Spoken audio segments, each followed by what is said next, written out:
Deuce and Mo, Deuce and Mo, Deuce and Mo. They tell you what they know. Deuce and Mo, Deuce and Mo, Deuce and Mo. The podcast that you know. Deuce and Mo. Deuce and Mo, Deuce and Mo, Deuce and Mo. They tell you what they know. Do it for Deuce and Mo, Deuce and Mo. Hey, do it for Deuce and Mo. When it comes to the Kings, it's my favorite show. Do it for Deuce and Mo, Deuce and Mo. Hey, when it comes to the kings. Big hopes and dreams as we cover our kings. Never cover the kingdom, but we loving our kings. And we covered your prayers as we doing our thing. Big Deuce with the par, Lil Mo on the screen. Solo or together, still do it for team. Never switch up for $1 or revenue stream. So we always got each other, balance out the beam. Deuce and Mo, and that's the end of the thing song. Do it for Deuce and Mo. We are live! Happy Tuesday. Welcome to the off season. We are just, let me just do the math real fast. 64 days away from the start of NBA training camp. This The is why I'm out. countdown begins. How we doing, everybody? What up, Deuce? What's up, man? What's going on with you? Hey, Morgan.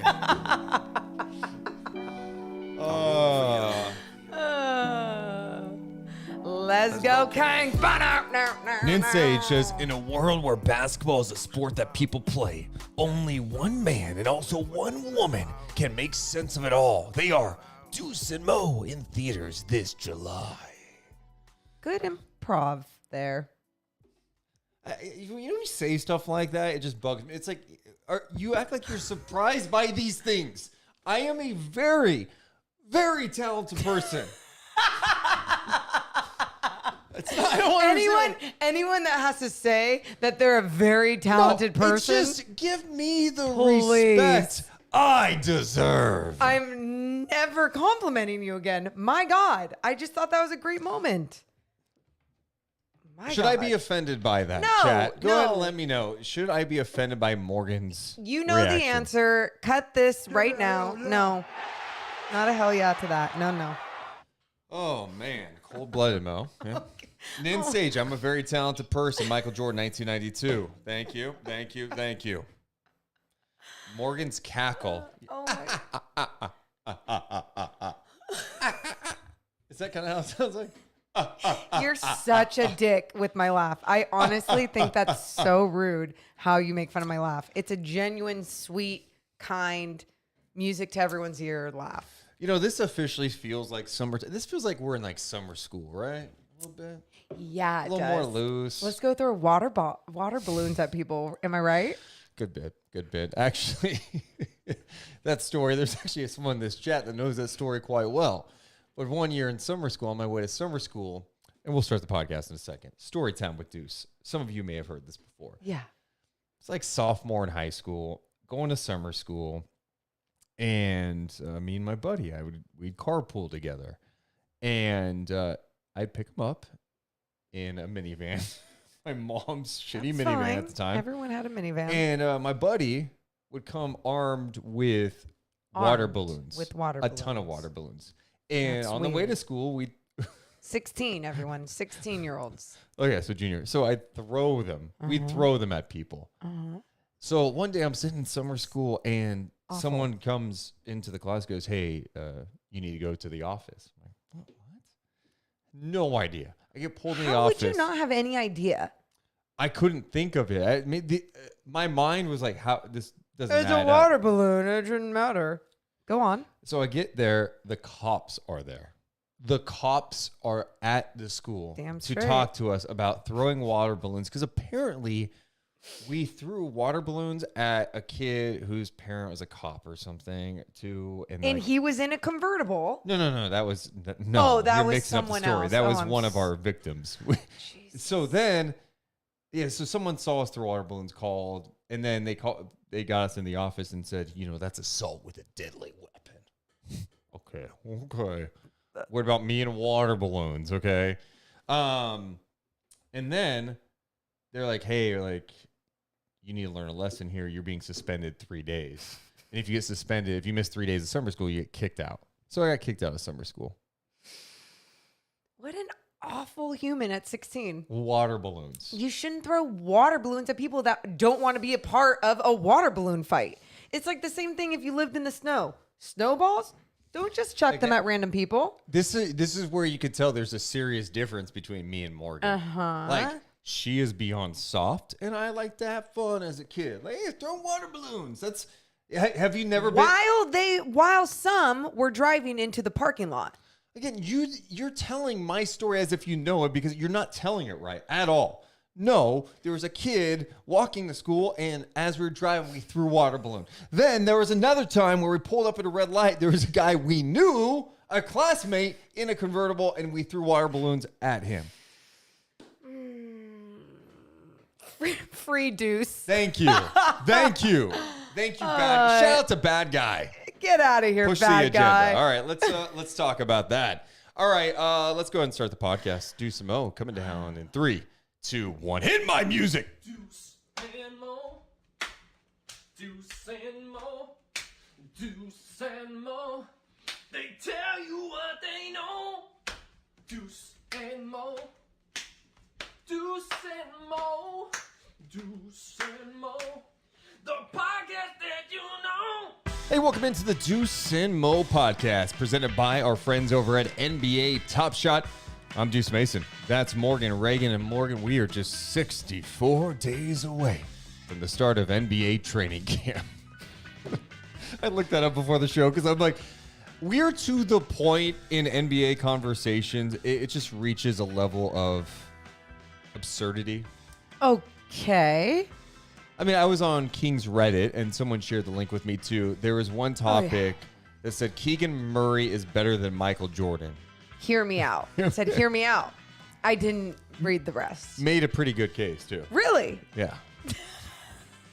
Maybe we'll talk about it later in the podcast. Okay. But, Morgan, how are you? I'm good. I'm good. You know, it's interesting because I understand it's like slow time, all of that. But I'm just, and I don't mean to compliment you, I'm just so glad I get to do a podcast with you because then it just gives us time to just chat with each other and with everyone that's here. So anyway, no compliment there. Just excited to still be shout chatting. Out to the live crew. Make sure to hit the thumbs up button in the YouTube chat because that just helps our channel grow. Make sure to subscribe if you're on Twitch. Hit the follow button. The funniest thing I read this morning was, it's funny because of how it was phrased. Chris Haynes retweeted a press release from the LA Sparks today that said that the Los Angeles Sparks announced a contract divorce with center Liz Cambage. Mm-hmm. A contract divorce. Yeah. I have never in all my years watching sports heard of a contract divorce, but I'm going to sit here today and say I love contract divorce far more than contract buyout. Yeah, I love, because that's what it is. It takes both sides usually to agree on a divorce, right? And it's funny, I was telling Deuce before the show that I have seen this before, and I saw it in the WNBA, and it was with Tina Charles earlier in the year with the Phoenix Mercury. So obviously that's something, you know, she's 11-year vet. I don't know if that, I haven't been following the Mercury being like, oh yeah, they didn't really need her or whatever, but whatever happened there, they used contract divorce. Now here though, and I think it's even funny that we're talking about this with Liz Cambage, is just that it's crazy because she is like one of the faces of the WNBA. Yeah, I mean, there's a lot of controversy with her this year for sure. I started to think about where we are at in the NBA. So does that mean Durant? Durant wants a divorce, so he's sleeping in another room. And Kyrie's very confused. Kyrie is at the point where he's like, I don't know, do I want to be with you? But I want to see some other people. I'm just trying to figure some shit out. So because there's a lot of money involved with the NBA, I'm going to say like Katie is sleeping on like the West Wing, the other wing of the home. Okay, so like him and the Nets are like in the same home, but on different wings. And with Kyrie, he's more like on the couch. He's chilling. Nets see him in the morning when they go get their breakfast and stuff. You know, he's like right there. Yeah. Is that a good way to put it? Sure. Because he is kind of right there. Well, the divorce, the split is where it is with Katie and the Nets, but they're still in the same house. There's still room. Yeah, they're trying to figure out how to separate, right? Like who gets what? And Westbrook is what? What is Westbrook then in LA? Westbrook is in a hotel room. Like he's out of the house. He's in a hotel room. But I feel like he still kind of wants to try to make it work. The legal bond is still there. He wants to make it work, but he blames everyone. He doesn't look in the mirror. And so he needs therapy. And real therapy, actually, like sports therapy, could help him change his role in the league and change his relationships with people, maybe. But who knows? Interesting. Very depressing talking about, like divorce and everything, but putting it into basketball terms, kind of fun. And Dame, till death do us part. Dame ain't leaving. You could treat him like shit. Oh. Have an Yeah. affair, maybe have like some drug issues. Dame's there for life. Oh my God. Really dark. Very, Dame very is dark. loyal. He is. He wants to make it work. He's very loyal. And you know how many people will look at his situation around the league and be like, he shouldn't be that loyal to them. But then as soon as he, if ever, acted like he wanted out, some of those same people would be turning and going, "Ugh, I hate that players just want out. Why would Dame do this? That's not like Dame. So unprofessional." And it's like, yeah, you're not going to make everyone happy with what you need for yourself. Well, Dominique Wilkins, one of my favorite players growing up, and also not even a hot take, but for you, know your basketball kids. Oh, Dominique Wilkins, the best in-game dunker of all time. okay. Don't go ahead and drop Vince Sanity. And Vince is up there. Carter is up there. But Dominique Wilkins was violent with his jams. Good. He word. was going to suck out your soul with his jams. He was disgusting. But he had some comments to say about Kevin Durant and the whole trade request. He says, "I'm cut from the old school cloth. At some point, players are going to have to realize that no matter the trials and tribulations you go through, you got to hang in there and stick it out." And I agree with that to an extent because, again, we're talking about different times, different eras, different day and age, different money, right? Like different ways to be seen and be more than just this basketball player now. You could be this off the court fashionista or movie star. There's so much more you can do with You it. said fashionista. No one says that about NBA players. Russell Westbrook. You call him a fashionista? Yeah. What else would I call him? He's in the fashion. You calling him a fashion? Who Fashionista. says that in their vocabulary? Why is ever? that weird? Why is that weird? Fashionista. I'm alone here. I'm alone here. Anyone else agree with me? Please give me a thumbs up. So I understand that now, this day and age in the basketball and NBA world, you can do so much more with your career. And I get there's certain places too that can help you with your career. So if you do want out and you want to be with these stars because it means more games, on national television and more jerseys to be sold. I understand all that, but the reason why I understand Dominique Wilkins and his whole thing on you got to stick through it, because that's what the sport is about, right? Is fighting through those hard times. And when adversity hits, how do you handle it? A lot of these guys are just running when the adversity hits. And some I don't blame. Some we're not getting the full story because there's two sides to every story. And some are just kind of cowardly. There's like different tiers of it. And where do you put Durant? Durant, I feel like 4 there's- years left in his contract. Okay, I feel like Durant is a different personality, and he's very blunt in himself. That doesn't fly with everyone, but screw it. You got to just be yourself. At the same time, I feel like there's either some miscommunication or we're not getting both sides of the story. And it's always make Kevin Durant look like the villain, look like the bad guy, because that's what he was as soon as he left OKC and then was by done the with way, the Warriors. I think and all that is garbage. that's what I'm saying. He spent 9 years in Oklahoma City. Yes. 9. And you know what he did? He became a free agent. Yeah. He was allowed to go anywhere he wanted, and he landed with the Warriors. And then after his Warriors stint, 3 seasons there, he became a free agent, and he was able to go wherever he wanted and landed in Brooklyn. I don't love the fact that he requested a trade here. I wish there would be a way to work it out. I just think the league is in a really difficult spot right now with players early in contracts going, you know what, trade me. I think it's a terrible look. But what's the solution? Because you have to remember a couple of things, and I feel like we don't acknowledge this part of it when it comes to the NBA. You don't get to choose what team you go to when you get drafted. Facts. You get drafted. You're assigned to that team. Yeah. And they have your control for a while. They are no matter what situation they're in, they could be the crappiest situation. You don't have a choice. And they have your control for a minute. And then it makes the most sense to stay with that team for money purposes, blah, blah, blah. When you get the chance to be a free agent, that's very powerful. Yeah. I feel like with this next CBA, I'm fascinated with the negotiations because I think these owners are going, we can't have situations where we invest this much money into a player and then he elects that, you know what, I want to leave. Right. It puts not only them in a tough situation, but it puts the fan base. It's unfair to the fans and all of that. But what's the solution? Because a team could trade a player anytime. Like, let's just pretend Durant did not request a trade. Okay. And the Nets, we find out that the Nets are shopping Durant. No one's saying shit. No one's slamming like, hey, they signed him to a contract. Fulfill that contract. Even with the Jaylen Brown situation, Right. like think about that, you guys. No, people, everyone's like, that's the business. I even was saying this yesterday when we were talking about it. Like, oh, that's the business. That's how some things go. So, that's how it's going to go. But I understand his feelings are allowed to be hurt.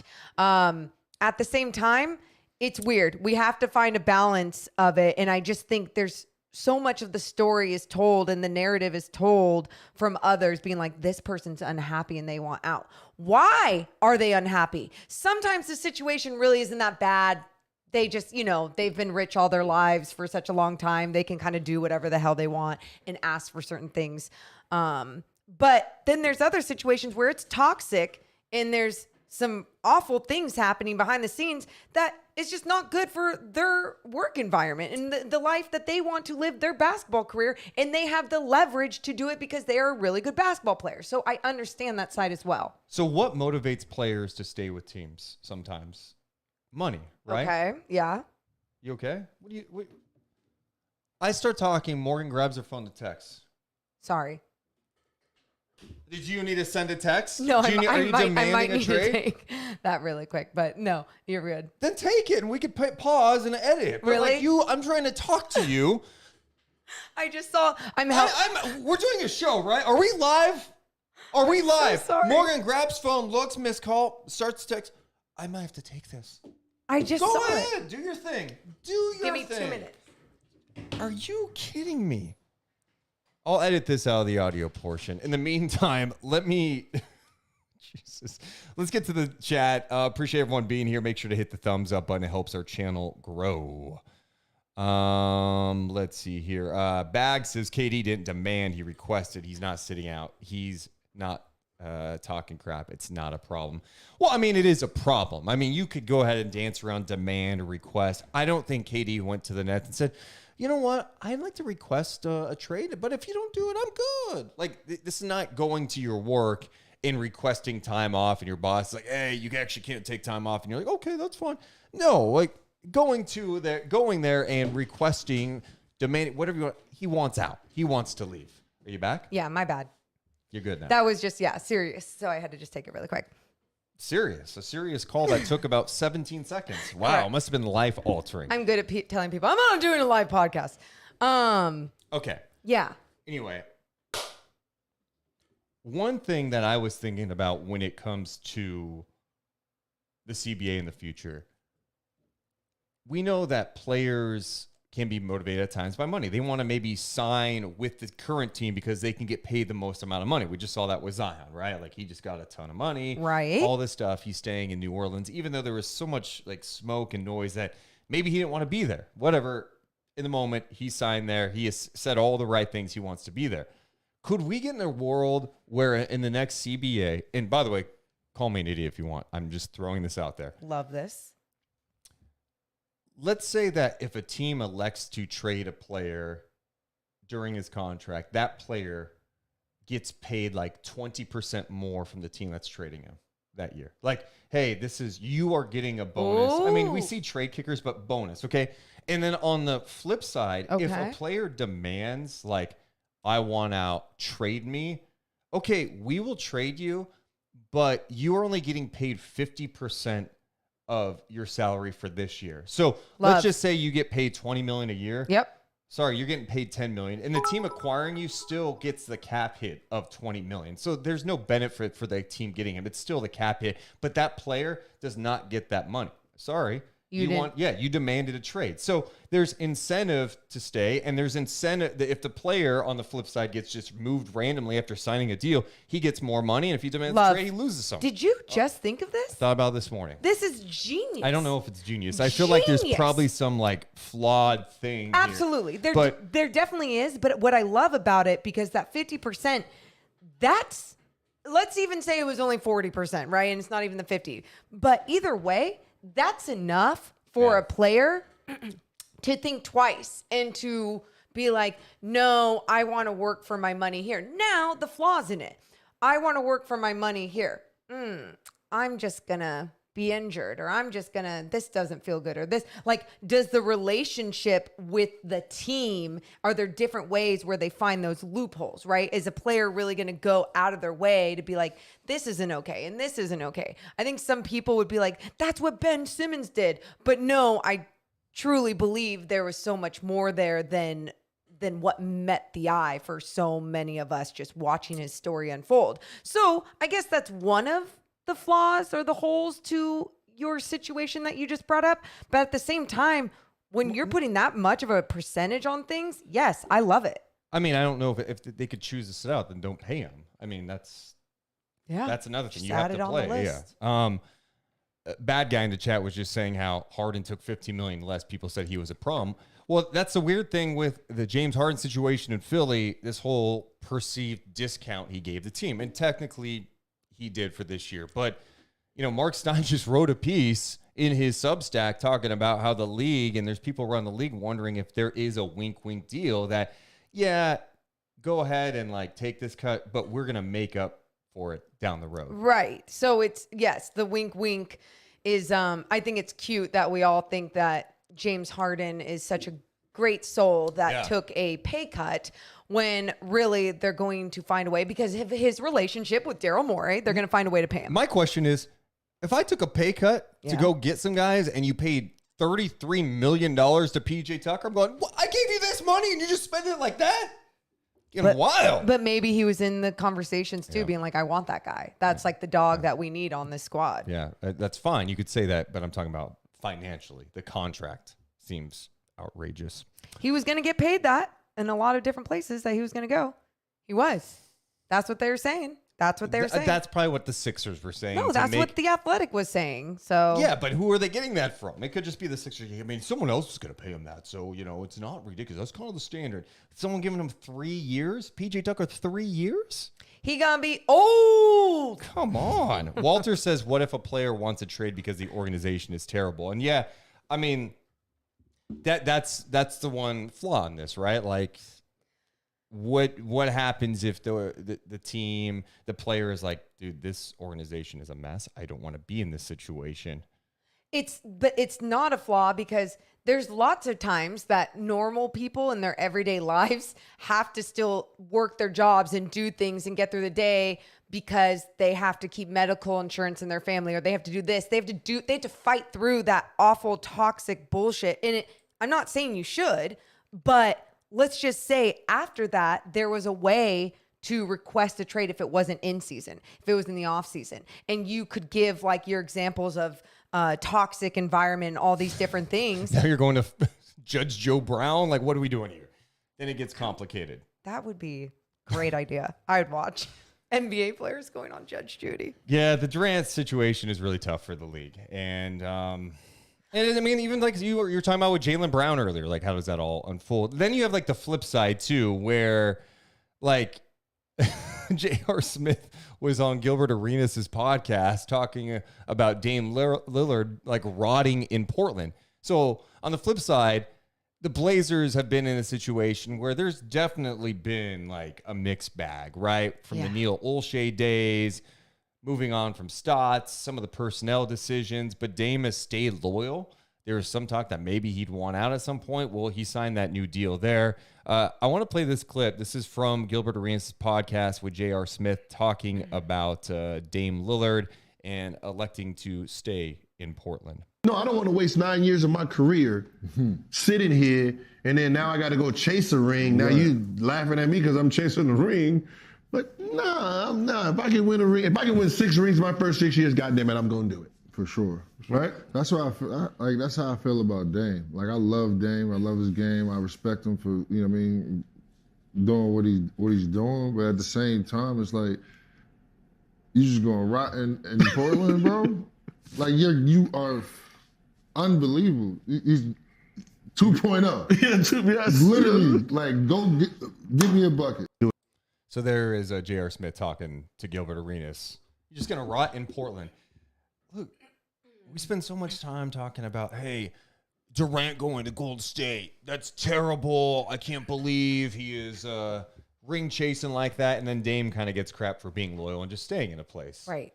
I mean, to each their own in a way. Like, No, if Dame's getting paid a ton of money. They love him there. He's got a deep bond with the fan base, the organization, and he's still going to have a chance to be competitive. Is he on a championship team? No. But, like, I have zero problem with him staying there if that's what he wants to do. I guess that's my big point. If Durant wants to go and join Golden State and people are going to be like, well, it's going to ruin his legacy in the future. I don't care because you know what's going to happen at the end of all of this? I'm still looking at Kevin Durant as one of the great players to ever play the game. I'm still looking at Dame Lillard as one of those players that was really fun in the NBA, whether he's in Portland or if he goes and chases a ring. This whole notion that you shouldn't ring chase or you should stay loyal or you can't stay loyal, you should go ring chase. You know what? Let the players do what they want. These are great players. Dame Lillard probably walks in that Blazers locker room and because of his competitive fire is looking at going, I think I can win with these guys. Right. And you guys, it's to each their own, right? Like we pretty much have stated that. But at the same time, I think from the outside, it's fine. It's fine to have conversations and be fair. But I think there's sometimes when I can talk to casual basketball people and they have such a strong opinion on someone. And then I put them in the same situation, but in a work situation. And they put themselves in those shoes without the millions and millions of dollars, and they start to connect a little bit more. And that's all you got to do is just connect on a human level of like how someone might feel, whether it's the struggles of an organization or sometimes it's the struggles within because they're not getting out of their own way. Russell Westbrook.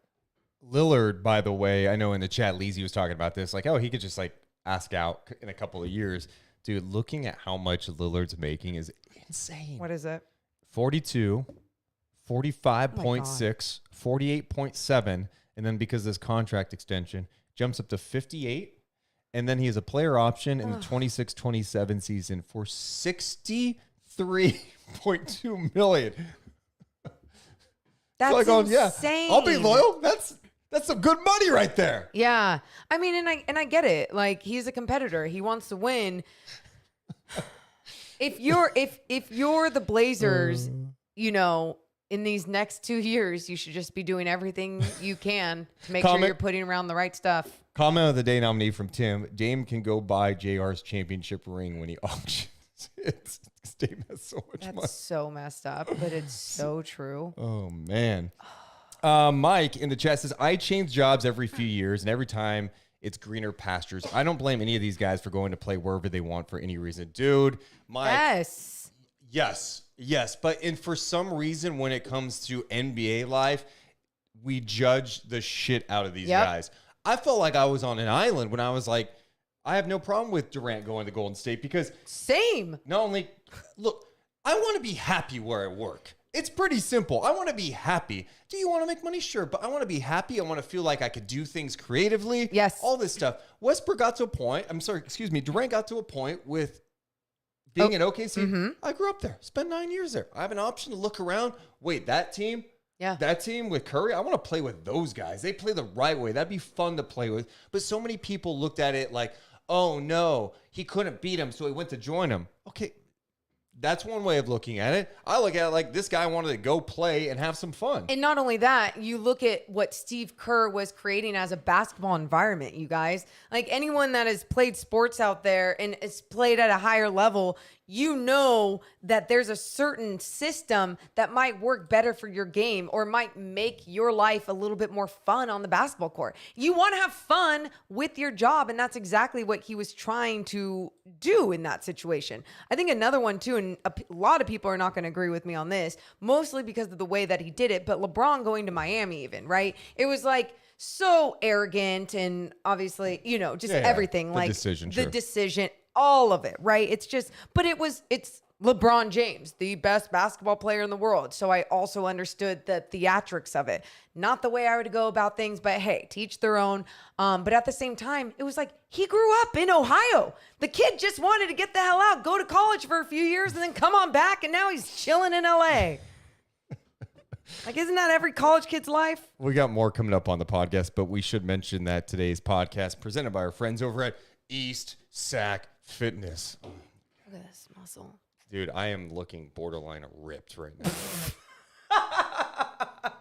If you're looking to get in shape, you're looking to get some good coaching, you should check out a local gym. It's not like your big box gyms. You go to one of those big box gyms, they don't care about you. Oh, you could buy get a 10-day pass, and then you could get some free training sessions with some young person that doesn't know what the hell they're doing. Or you can go to East Sac Fitness, take a functional fitness class, and learn how to lift things the right way. You could take yoga, you could take spin. They've got a recovery room with a cold plunge and a sauna.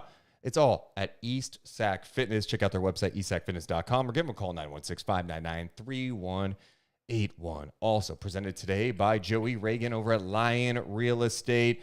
If you're looking to purchase a house, Joey is your guy. He knows the Sacramento area. Yeah, if you're buying or selling your home, make sure to hit up Joey. You can see all of his information here on his website. But also, I've already told everyone this. Joey's my brother, and he just connects with everyone. He's all about relationships, not just transactions. And he's helped out a few Deuce bags and morons. So if you're just looking, Joey can help you look. So make sure to hit him up. Yeah. Go to his website, jreagan.golion.com. That's jreagan.golion.com. You can also hit him up on text or give him a call at 916-412-4592, 916-412-4592. That's license number 0212-8070. Also presented today by Seasons Coffee Roasters. Nom, nom, nom, nom. They keep me alive. Yes, I didn't get a lot of sleep last night. I don't know why. It was one of those nights. You just have one of those nights. So this morning, having some Seasons coffee was money, and you can get Seasons coffee delivered right to your door. Get some of their beans or their Bold Crew cold brew coffee. It's amazing. SeasonsCoffeeRoasters.com. Use promo code DeuceBags. That's DeuceBags at checkout. It saves you 10% off. SeasonsCoffeeRoasters.com, the official coffee roasters of the Deuce and Mo podcast. Appreciate everyone's support of the podcast. If you're in the live chat, make sure to hit the thumbs up button. Yeah. Please. Let's get that Let's going. go. Yeah. Thumbs up. They don't just make us feel good or anything like that. It's all about the algorithm. So make sure to keep hitting that thumbs up so our page can keep going to NBA pages and more basketball fans all around us. What did you make of this new beef? The new beef we have during the NBA offseason. JJ Redick against Jerry West. This all stems from JJ Redick, who was on First Take, I don't know, it felt like a month ago. Yeah. And now Jerry West just responded. And JJ Redick was going back and forth with Chris Mad Dog Russo, talking about the old generation. And Bob Cousy got brought up. Here's the exchange on First Take.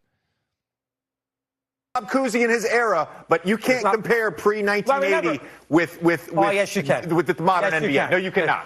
No, you Cousy, cannot. well, how about West and Oscar? Can you compare Cousy with West and Oscar? The great players could play in any era. There's no doubt about that. Cousy was first team All NBA when West and Oscar were playing. And he was first team All NBA. That's against West and Oscar. Well, first team All NBA. Has Paul ever been first team All NBA? Did Bob Cousy ever shoot over 40% from the field? Well, in his we career? understand that. Did You're he right. overshoot? Did he ever shoot over 40%? Probably 39, 40%. Different kind Not of game. once. It's Not fair. once. That's fair. He also had 29 assists in an NBA game. Oh, well, he was being guarded by plumbers and firemen. Oh, come on. That is true. That is true. Don't. First of all, I love Stephen A. coming at the end and go, that is true. That is true. About the plumbers and firemen part. All right. So, of course, the logo Jerry West was asked about this on SiriusXM. And here's his response to it. Player who just recently retired said that Bob Cousy played against firemen and plumbers, and Bob came on and wasn't too pleased. And you played in that era, and those guys set the table for us to be where we are today. And I was just interested in your thoughts on comments like that about your generation and the generations that paved the way. Well, obviously the game is completely different. The athletes are completely different. And I know JJ just a little bit. He's a very smart kid and everything. Look, tell me what his career looked like. What did he do that determined games? He averaged 12 points a game in the league. Somewhere along the way, numbers count. At that point in time, the players aren't what they used to be. JJ certainly wasn't going to guard the elite players. And so you can nitpick anyone. And I'm not, the only reason I'm talking about him is because he was not an elite player, but he was a very good player. But he had a place on the team because of his ability to shoot the ball. But those players at that era, and again, that was when I started to see the difference in athleticism. My era, I was an athlete way before my time. I had a huge vertical. Probably no one in the league was much faster than me. And certainly the competitive part of it, I would put myself among any player that played the game. There's Jerry West talking about, first of all, Jerry, can we get the gum out of your mouth? He's doing like a radio interview and he's Yeah, I did not. I mean, respect the logo. Greatness. Right? Oh, absolutely. Imagine if we were just... So, Morgan... yeah, no, I'd punch someone in the face. Not Jerry, though. This whole, we see this on TNT throughout the year, and then we see it during the off season. JJ was exaggerating a little bit, having some fun. And I just think we do this generation thing far too much, where the old guys, the old heads are always talking about back in my day, we wouldn't have done it this way, blah, blah, blah. The reality, and Jerry West knows this, you can tell by later in the clip, the game 100% has changed. I'm watching the 1998 NBA Finals the other night on NBA TV, Jazz and Bulls. My God, the game was hideous. The spacing. Morgan, it was a minute to go in the first half. The score was 32-28. And that's not a shot at those guys. I actually think you look at those teams specifically, like Pippen and Kukoc, Jordan, Malone. Those guys could have definitely thrived in today's game. Sure. For sure. But when you start going way back, go on YouTube and watch a game from the 1960s, the 1970s. There were definitely some players out there who could play in today's game or be competitive, but it has evolved. And that's okay. That's not a shot at these guys. They did help pave the way. They started the sport, but damn, it's changed a little bit. Cars are different today than they were in the 1970s. You could still appreciate a 1970s Mustang. Mm-hmm. You can still appreciate some of these classic cars, but some of the technology today, a little different. Might not be as fast, but it still did what it needed to do, and you can appreciate it for what it is even today. And I think, too, when you look at these different eras of basketball, aren't we all smart enough, too, all these basketball purists and people now, to truly understand that it has been a game that has evolved in different eras, and so many people just want to be like, okay, well then what's the first era? What's the second era? Why do you have to just define it all? Watch it, understand it, and then see each time that the game actually took a leap or a player started doing something different to change the game and put it in a new direction, right? We've seen this in so many different eras. Just appreciate that and respect that. Well, I think the other thing is with some of these top lists all the time, people coming out with these top 50 lists and, all these, it's so hard to compare. It's just the reality of it. Sure. And so that's why I go so much by the generation. All right, 70s, 80s, 90s, however you want to separate it, that's how you have to look at it. Because, there's just certain guys that may be perceived as a great, like George Mikan.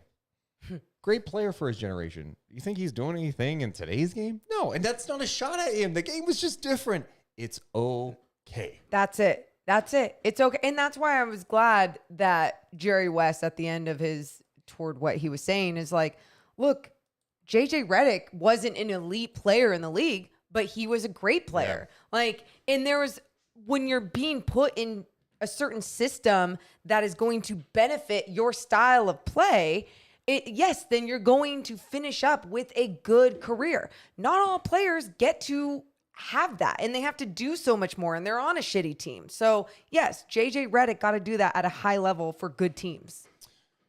A big change should be coming to the NBA, and hopefully it does not happen. What? And that is Charles Barkley could be departing TNT. This is weird. It is so weird. He's been very open about it with Dan Patrick talking about the fact that he may be taking a job with Live Golf as a broadcaster, which would force him to leave Turner Sports. Wow. What's the time frame? Did Greg Norman say when I'll get back to you? Well, I'm going to get him a deadline. What's that going to be? The deadline's going to be Thursday. Okay. I'm planning the Pro-Am Thursday. When you get ready to tee up, will you know what your future is with the Live Tour? No, I don't think he's going to walk up to me.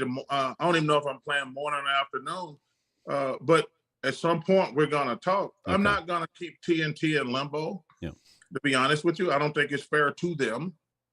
And you said something interesting. They've gotten plenty of play out of me coming to play up there Thursday. Yeah. So I'm not just going to be no show pony. But hey, y'all, I got y'all pub for a week. Don't be wasting my time. I'm not going to waste y'all time. But when I leave New Jersey Thursday night, when I leave the golf course, if I don't have an offer in hand, it's over. Okay, Chuck is just straight negotiating on air with Dan Patrick. He also talked about the financial implications of this whole thing with Live Golf. Just here, I know most of the numbers just been reported. I know, somebody say Phil Mickelson got $200 million. I'm like, you take that money. Somebody said Dustin Johnson got $150 million, and Bryson and Brooks. I'm like, $150 million to play golf 15 times a year? I have no problem with those guys taking that money. And if they offer me something crazy, I'm going to take it too. What's crazy? Well, consider how much money I make now, it would take a really huge number for me to give up my life right now. I mean, I'm not going to give up my life for... I don't like talking about how much money I make. Okay, so let's let's say you make $20 million total, endorsements and TNT. That's fair. That's fair.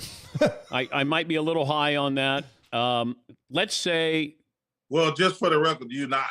Okay, let's get that out the way. Okay. All right, so I'm in the ballpark. Right? Yeah, you number one, you sitting on the front row, brother. Okay, all right. So let's say they come back and they go, we're going to triple it. And let me tell you, well, next time, if they triple it, and next time I'm on your show, the first question better be, Charles, what are we celebrating at tonight? That should be your first question. That should be your first question if they triple what I'm making now. Your first question should be, hey, Charles, where's the party tonight? All right, so there's Charles with Dan Patrick. And yeah, I mean, wow, a lot to unpack there. Charles just absolutely being for real about. Very candid. So candid. Transparent. Straight. I mean, he's pretty much telling Turner, hey, Live Golf is going to pay me a lot of money. They have to pay me a lot to go over there. Where's mine? It has to be worth the change in the life that, that he lives now. Worth changing the life right I am now. going to be so bummed if Charles leaves TNT. But here's the thing, Deuce. This was going to happen at some point. Yeah, but don't you think we need a goodbye? Like, they can't just, you have to have a farewell season. You can't just leave me. I mean, That bums me out a little bit. And I think it's because that dynamic over the years has been so good. I know some basketball people out there are like, yeah, but they don't break down the game. Look, they're on all the time during the season. There's blowouts all the time. Should they be more engaged with the product? Yes. Yes, 100%. Yep. But how many times do you laugh? I watch broadcasts where they try to break things down, Mm-hmm. and they're terrible at it, and they don't do it. They don't make me laugh. Oh, I laugh at that. These guys are entertaining. Yeah. You know what I mean? I see. Yeah, that's more like hate watch laughing. And this is like, even if you're not going to get what you want from maybe a basketball podcast of a breakdown, you're going to get entertained. Right. You're going to be entertained. And they do a good job of navigating that. The chemistry is fantastic. It's a great flow. But this was going to happen at some point. And that's why Turner has also been building different people up as well. Here's a question. If Charles Barkley leaves TNT, who should replace him? I put a poll question in our YouTube chat. The options, Candace Parker, who we've seen before. Mm-hmm. Rotate current players. Mm-hmm. I'm talking like Draymond. Who else? Pat Beverly.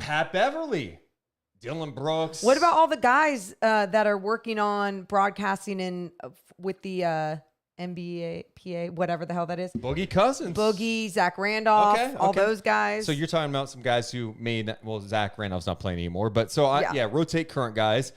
Maybe you could say, you know what? Let's go after JJ. Let's offer him a ton of money. Bring JJ Redick on. Brings us some credibility. We'll mix it up with the old guys. Let's go. Or his colleague Kendrick Perkins. These are just my quick thoughts right off the top. If you have other names, sure. Right now, it's close. 36% of people say JJ Redick, 30% say rotate current player, 21% say Candace Parker, and 14% say Kendrick Perkins. And then in the chat, Andres says JJ sucks. Oh, there you go. It just depends on what you want out of this show. And I think if you were to rotate current players or even former players, but let's just say you're rotating players in that position, there's going to be some people that tune in because they're a fan of that certain player, right? But at the same time, what's the dynamic? What's the flow of the actual show? Did you get anything good out of it? You know, when Patrick Beverly was on First Take or whatever morning show he was with ESPN, it was like you got drama. I didn't agree with what a lot of things that he said, but at the same time, you got this drama. Now, are you putting certain players, amateur players though, in a position to say something wrong or bad on a very large stage too? Yeah, I think they've had a nice balancing act with Draymond, right? Like Draymond has been there. He's good though. Yeah, I mean, you don't just put anybody on there for sure. Sure. I think there's definitely the rotating current guys, I think, makes some sense just from the standpoint that Kenny and Shaq each year obviously are getting more and more removed from their playing days. And there is a portion of people who believe they're out of touch. They don't really pay as much attention. Kenny pays more attention more so than Shaq, it seems. Mm-hmm. That adding a current guy is not only good for future fans, but just good for the show's dynamic. Sure. Yeah, I'm with you on that. I think Candace, I'm glad that people are giving her love because I think she's been fantastic within all of this. I personally think it's very important to hear a female voice and to normalize a female voice on some male sports, and especially someone with the success level that she has had in her career. And I don't know. That to me truly is important, but like you don't want to force something that's not there. But she, to me, is not forcing anything. But that's why I do like the idea of rotating guys. Silent says you're going to have a problem with Chuck leaving TNT, but you don't have a problem when Durant makes a decision to join the Powerhouse Warriors to ruin the NBA. Wow. I don't have a problem with Chuck leaving. I just said I would be bummed if he left because I like him. I mean, he's not. Charles isn't leaving to go join ESPN or something like that. He'd be leaving basketball to go broadcast golf. So your comparison is completely off, and you have mischaracterized everything I pretty much said. Also, ruin the NBA? How did Kevin Durant ruin the NBA? Is the NBA dead now? I think people get really butthurt when these things happen with players, when they want out or when they, go to a different team. Yeah. Everyone just needs to stay calm. It's okay. The issue is inside the NBA isn't about analysis with Chuck. It's about entertainment. Like you said, these guys don't know a whole lot about the modern NBA, but their banter is entertaining. Yeah, I actually think they still know a lot. It's just the amount of effort being put into their breakdowns is just not there. And I think part of that is you're talking about guys who make a ton of money, and it's more about entertaining. I think you need a show that's about entertainment. Yeah. You know, like if you want to have an alternate broadcast where everyone wants to go for breakdowns, or maybe a segment on the show where you do it, I like that part of it too. I do too. But I am a perfect example. I love Zach Lowe. I love listening to Doris Burke. I love some of these elite basketball analysts who can break it down at a different level, and I listen and learn something from. But I also like to laugh. Yep. Doesn't mean that they're necessarily going to entertain you. Right. They're going to educate you. Yep. And sometimes when you can find that combo, great. That's amazing. I love when people can add both. But you're not going to get that with a whole bunch of former players, right? So you got to understand what it is you're trying to create. And I think what you're trying to create with a show like this, and I think so many other shows try to do this, is they just try to create this fun space for so many people to feel like they're part of that space. They're part of that conversation, that entertaining vibe, no matter what it might be that day. Whether the guys were mad at each other that day because Shaq is late and his self-driving car drove him a different way, or it was, like Chuck not knowing 7 players' names. So, that's, and then Kenny with some of his breakdowns on the back wall. And how many times did we all love seeing racing back to the back effing wall? Morgan, you know why that show works? Why? It's real. Yeah. People don't want manufactured garbage anymore, okay? Facts. It's entertainment. So when Shaq doesn't know players or Charles doesn't know players, you could brush it aside and get angry, and Ernie could be like, well, actually, Chuck, blah, blah, and correct him. Uh-huh. Or you lean into the fact that Chuck doesn't know these guys and make fun of it and create, who he plays for. Do stuff like that leans into it and make it real, make it don't organic. Don't try to pretend like Chuck's an expert when he's missing names or doesn't know where this player plays for. And once in a while, you'd have a good point too, where you're just hearing from a former player that obviously was such an elite player, right? So it's fun when he does have a good little nugget. Bryce in the chat says, I'm in the minority that post-game shows are pointless and boring. How? Morgan hosts pre- and post-game for the game. So I'm not offended one bit. You put me on there with Morgan. You're not going to be bored? Let's go. Let's talk about it. Facts, because it wouldn't be a post-game show. It would be a breakdown of what we saw, and it would just be fun, entertaining, and whatever. But you guys, this goes for all pre and post game shows, in my opinion. I think post game shows are better because you're reacting off of the product that you just saw. But a pre-game show sometimes, like especially when you have a back-to-back, it's like you're just recapping what you're going through. So if you can educate and entertain people at the same time, that's when you separate yourself from other post-game, pre-game, and post-game shows. And that's what I always, especially now going into hopefully my second year. It's a big year for you. You gotta take a jump. I have to take a jump in so many different ways. The way I deliver, the way that I go about certain things. But my point is with that is truly like, I want to create that platform of just organic, fun, kind of what Deuce and I have here. So if hopefully one day like that can be something we can bring to the table, because all the other pre and post game shows, very just by the book, the same shit. Yeah. But it's either the same stuff or they try to be TNT, and you can't. Boom. You have to be yourself. You have to be. I love that these off-season shows have turned into something different today. Like ours has been like talking about player loyalty to generations to NBA broadcasting. We have really hit on a shit ton of random stuff today. I think that the biggest thing that broadcasting needs to evolve into from like a traditional standpoint, like TV and stuff, just be real. Just be yourself. You have to. You have to just go up there and talk. It has to be organic. Do everything but cuss. You're watching ESPN. We were sitting here watching NBA Finals games, and ESPN's like halftime show is 30 seconds. Hey, Mike Greenberg here. Let's check in with Kendrick Perkins. What do you think of this first half? It was great. Okay, Wilbon. It's like you have all these personalities up there. They're not allowed to stretch their legs. You don't give them the freedom just to talk and have a good time. Let all right, let's free-flowing get to our so-and-so player of the game. You know, it's so and then you know what people do? They tune it out. Yep. I think this next season too is going to be more free-flowing conversation too happening on a lot of our pre and post game shows, which I'm excited about. Behind the scenes, just like let them go. Let hoopers talk hoops. And that's what you got to do sometimes when you have the right people there. You just got to let it be organic, shoot the shit, talk some basketball. And that's what people at home can feel. When you just let the flow of the game or the show come to you, that's when shit gets real and the most fun comes out of it. And ratings just skyrocket. Before we wind down here, we should mention that Bo Cruz, a.k.a. Juancho Hernan-Gomez, has agreed to a 1-year deal with the Toronto Raptors. Good for him. What a year for him, huh? Yeah. How much do you think he made off that movie? Maybe like 500,000 a mil. That's it? Probably. I feel like that's like because like big movie stars like a Brad Pitt is making like 40 mil off a movie, I believe. I mean, you got to think he's making more than that. No, not 40. I'm talking about more than 500,000 to be in a movie. I mean, the guy was like a huge part of the movie. Without Bo Cruz, the movie doesn't work.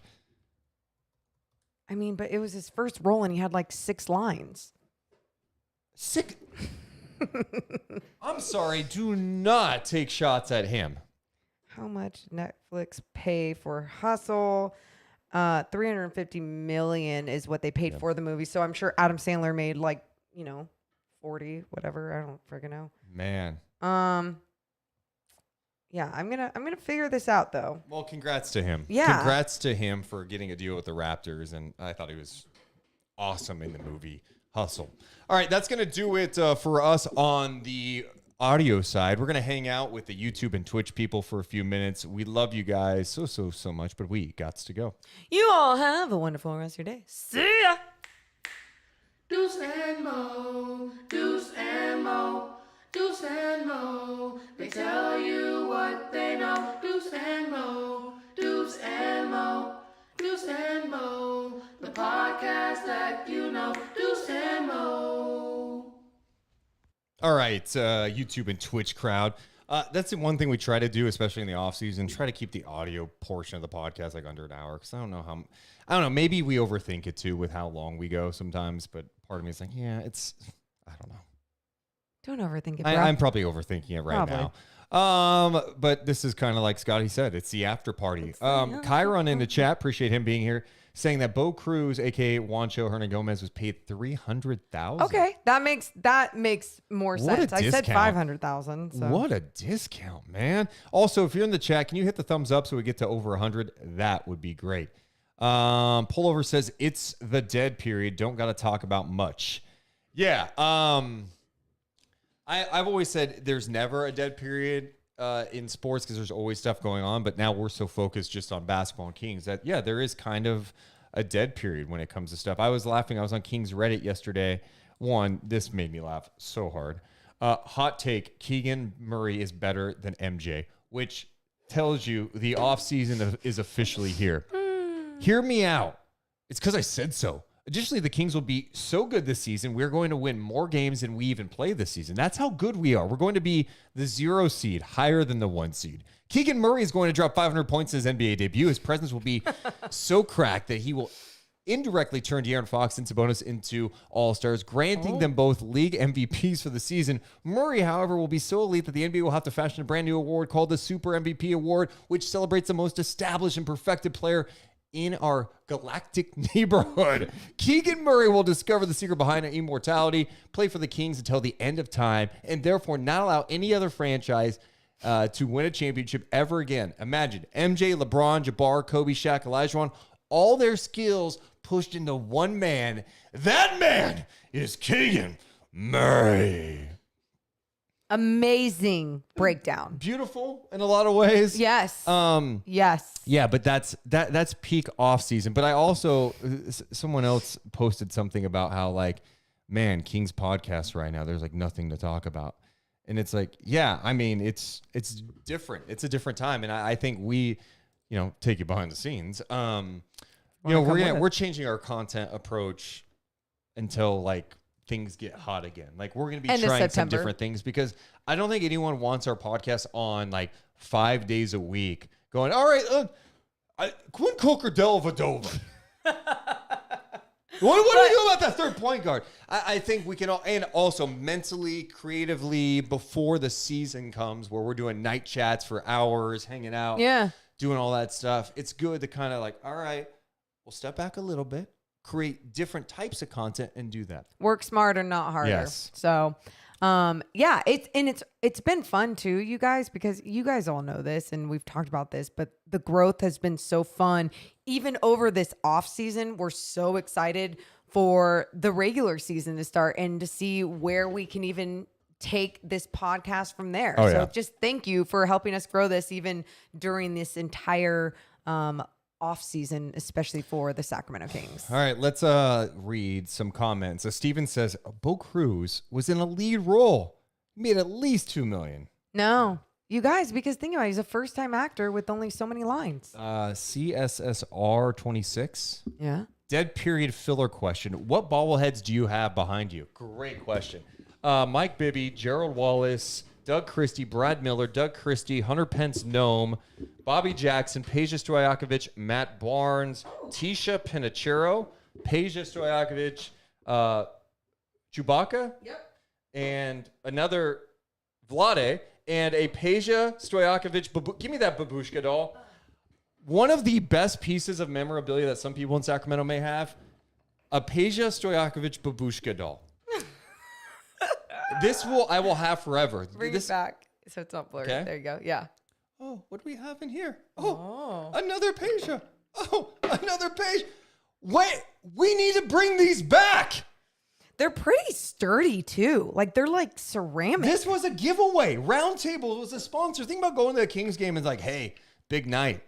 It's Keegan Murray Babushka night. Yeah. Dude. Does that make sense? Babushka doll, amazing. Is that how you say it? Yeah. Babushka. Yeah. Am I wrong on that? Let's take a look. Ray says, do you guys want my Darius Sangaila bobblehead? Hey, shout out Darius Sangaila, Spurs assistant coach. I do need to tinkle real fast. That's how he answers your question to your. Oh yeah, Matrosh. Wait, whoa. What do babushka dolls represent? Whoa.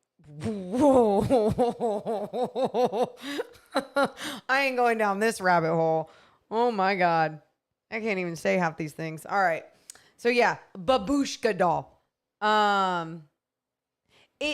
It's like a mother, I think, Bryce, not grandma, but I don't even know.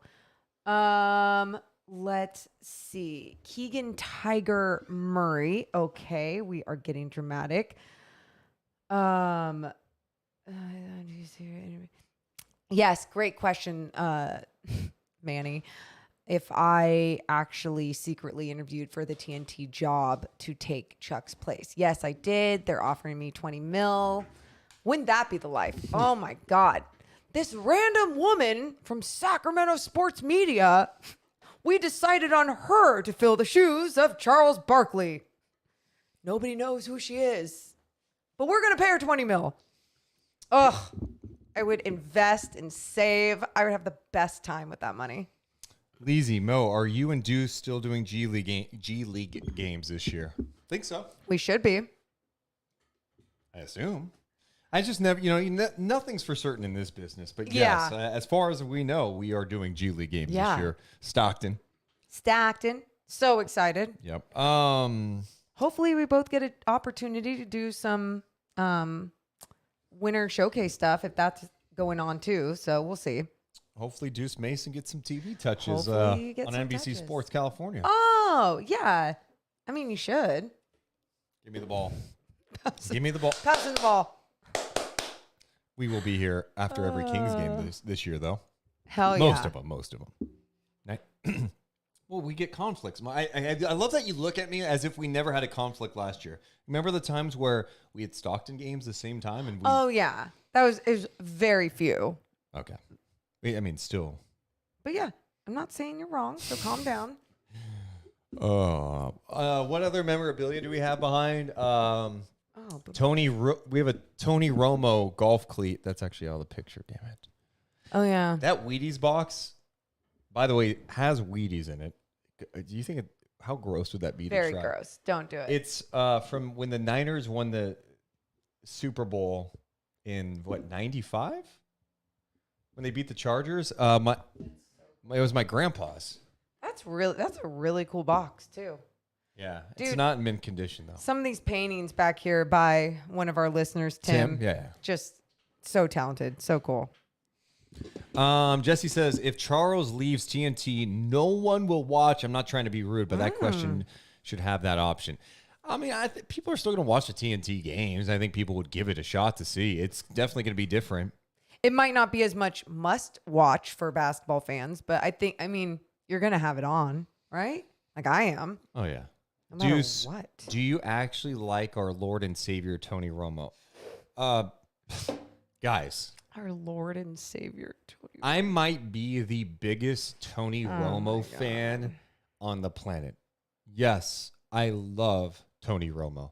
And you guys, Tony choked in big games. He did this. It's not going to faze me. Love Tony Romo.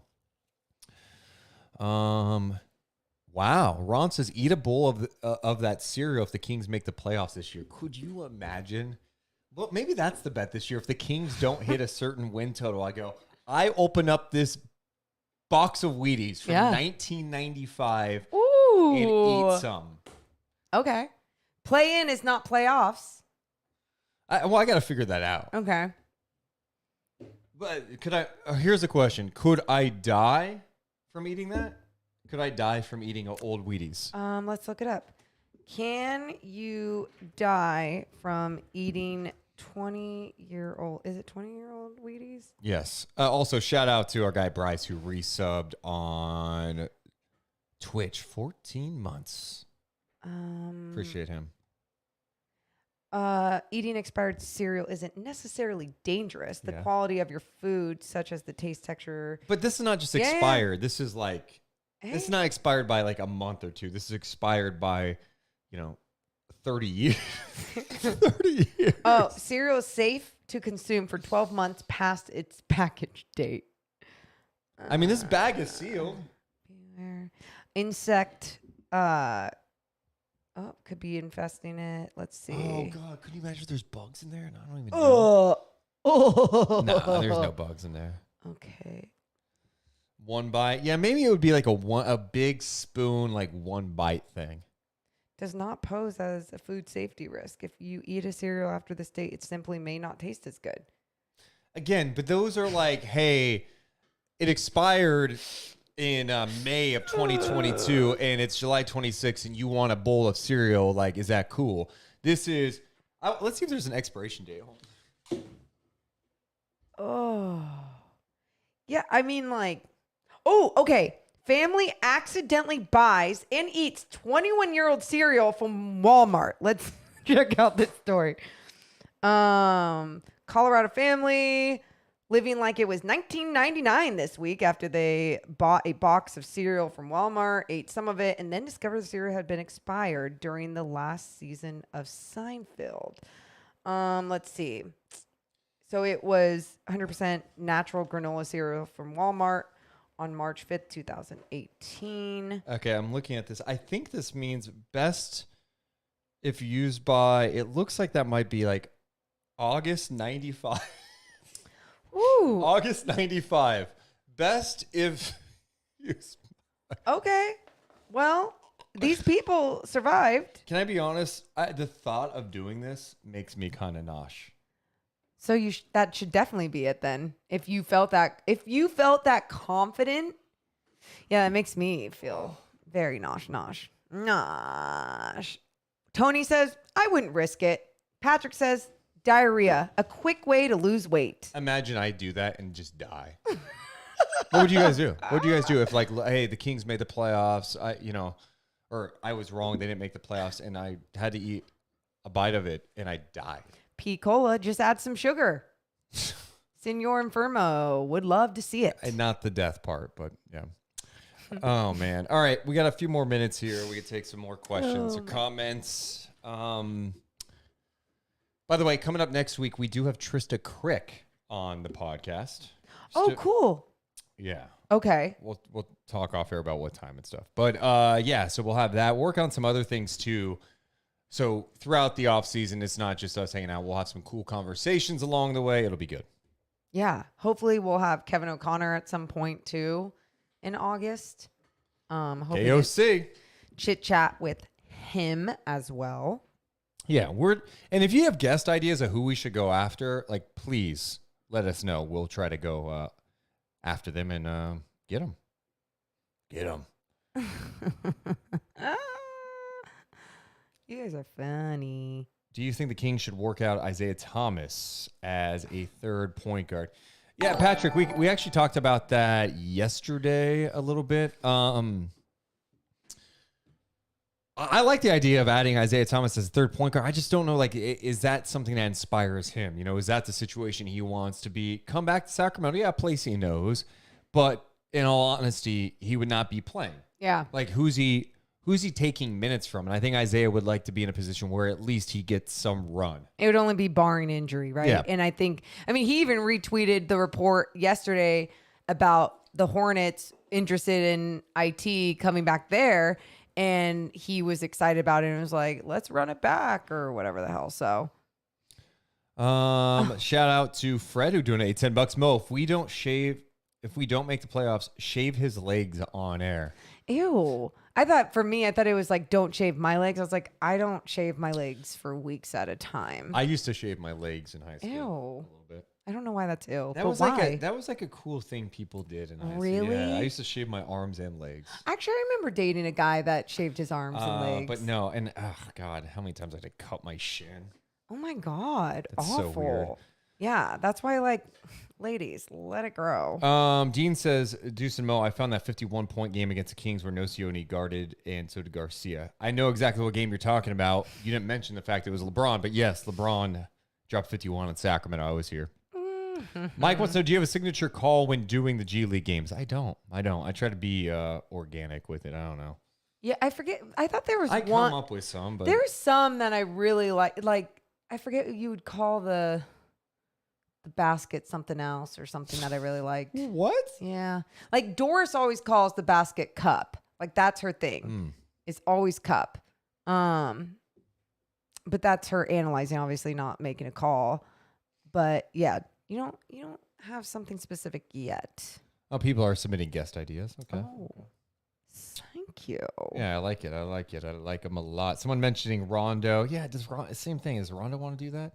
Have Sacramento backyard legend Marcellus Howard on the show, Deuce and Mo. Yeah, dude, Marcellus, Sacramento guy. He was just he was at Summer League playing in like a influencer game at Thomas and Mack, and I think he won the MVP for that. Oh, he's a good guy too. Good guy. King Nemi, Flight 88. Oh, that's no. I don't know that. Did I drop a Flight 88? I mean, you have. Maybe. Are you serious on call? Yes, you have. All right, last one from Bryce. Deuce, how do you feel about the Vince thing? I mean, I'm excited to see what's next for WWE. I think having some fresh minds in there. Yeah. Someone that's not, I mean, Vince has been lost for a decade plus in terms of just straight creative when it comes to wrestling. I'm not even talking about the other stuff that's come with him, the allegations against him, the amount of money that he has paid out, hush money. There's a lot of bad things. Not a good guy. You could tell that. Daddy's gone. Dude, that was awesome last night when Roman Reigns said that to Austin Theory. Daddy's not home. Or do we see Daddy's not here? And the crowd had MSG, Daddy's gone. Daddy's gone. So I'm excited for a fresh perspective. I'm excited to see what Triple H can do as a creative. He did a great job with NXT. How does he do with this? But there's also pressure. There's crazy dynamics. If we ever launch a wrestling podcast, that would be creative. We don't have time for that. But if we ever had time, yeah, that would be fascinating to watch kind of the interplay with Nick Khan running the show as co-CEO with Stephanie McMahon. You also have, a different level of expectation when it comes to WWE. NXT, yeah, Triple H did some great things in NXT, but there's like, what's the pressure there? Like, you think the WWE shareholders are tripping about NXT? They're worried about Raw, SmackDown, ratings, digital numbers, TV deals. They're not tripping about NXT. So now this is him running the And show in isn't WWE. Vince still the number one shareholder? He is the number one shareholder. Yeah. Yeah, let's be real, people. Yeah. We know how rich people in power works. Yeah. Screw them all. So see you later, Vince. Bye. You know, that's good riddance. And let's bring on the next generation. All right, that's going to do it for us. We'll have some more content throughout the week on YouTube. We love you guys so much, but we got to go. You all have a wonderful rest of your day. We'll see you tomorrow. Bye. Deuce and Mo, Deuce and Mo, Deuce and Mo. They tell you what they know. Deuce and Mo, Deuce and Mo, Deuce and Mo. The podcast that you know.